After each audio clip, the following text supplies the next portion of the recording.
Hi, I'm Lorena, and after my last few videos, some people have asked me how to actually release the pressure and let go of it when you're changing your concept of self or shifting into a new state of being. So I'm going to address that in this video. And if you've not seen the videos on states and self-concept, I suggest you check those out first before watching this one, because I go into more detail in there. But in this video, I'm going to expand on the how-to, and we're also going to do a little practice round at the end. The first thing that I want to say is stop thinking that you're doing something wrong. That's the number one mistake that I see people make. They aren't actually doing anything wrong. You can't actually do anything wrong, but so many people perpetuate the situation by thinking they're doing something wrong. So they create so much more pressure for themselves than is actually necessary.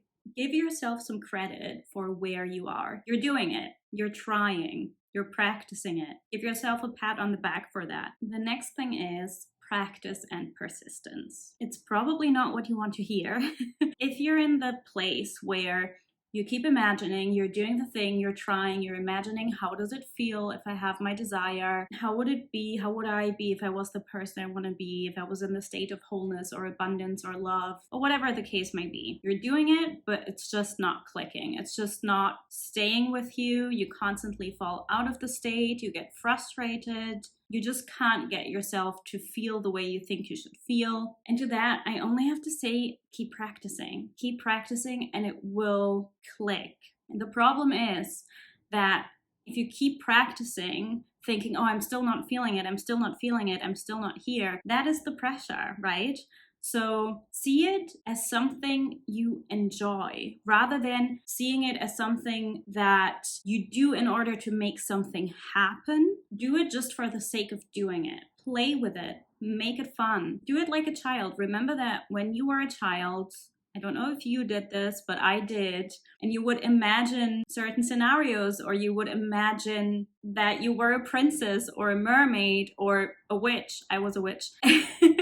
Did you create pressure for yourself? Did you constantly worry if you're doing something wrong? Did you think, oh my God, I didn't visualize this correctly and it's not feeling right and I'm not in the state? No, you just did it for fun. Wasn't that a fun way to imagine? So just forget about the end goal for a moment. Just forget that you're doing it in order to make something physical manifest. Just do it because it feels good. Just do it because you enjoy it. Or what may also be the case is that you now tell me, well, but that's what I'm doing. I keep doing it. I am doing it, but I just cannot let go of this lingering fear, of this anxiety in the back of my head, of these negative thoughts that are attached to everything. I cannot let go of the pressure or of the question whether I'm doing it right. I consistently ask myself, am I doing it right? Am I doing it wrong? And I can't let go of it. Maybe that's the place where you're at. But when you're in that place where it feels impossible to you, you just cannot let go of that pressure. Accept that. Accept that that's the place where you're currently at. And I know that's not what you want to hear. I know that's not easy to hear because it may leave you feeling powerless. Okay, like I can't change it. I can't do anything about it. But the reason I'm saying accept those feelings, accept those thoughts, accept those circumstances is because acceptance of what is releases the resistance. And the resistance is your only problem when you're creating pressure for yourself. Because when you're accepting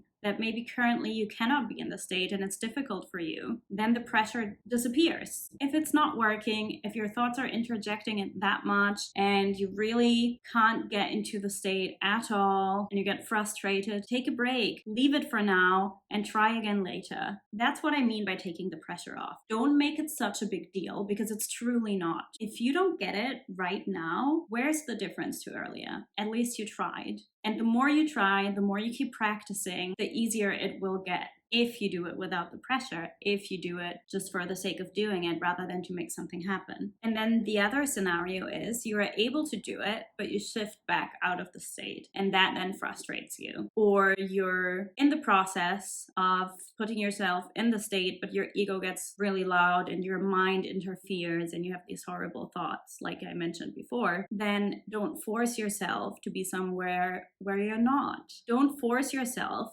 to immediately actually move back into the state. Of course you want to get back into the state, but do so gently. Don't do it with force. See it as like a simple, gentle reminder. Dr. Joe Dispenza actually calls it a gentle but firm refocusing. So be firm with yourself, remind yourself that you don't want to remain in the old state, but also don't use any force. Be nice to yourself. Don't punish yourself for doing something wrong. You're not doing anything wrong.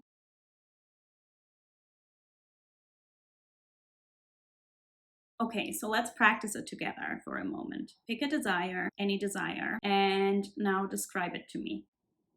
What is this desire? What does it look like? What do you like about this particular thing or person or experience? What's so appealing about it? Why do you want it? And what does it represent to you? Does it bring up certain feelings that you enjoy?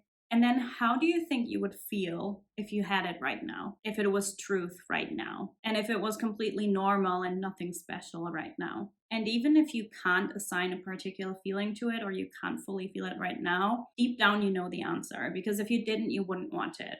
If you want something, you have at least an idea of how it feels or what it means to you or what it represents to you. Otherwise, you wouldn't want it.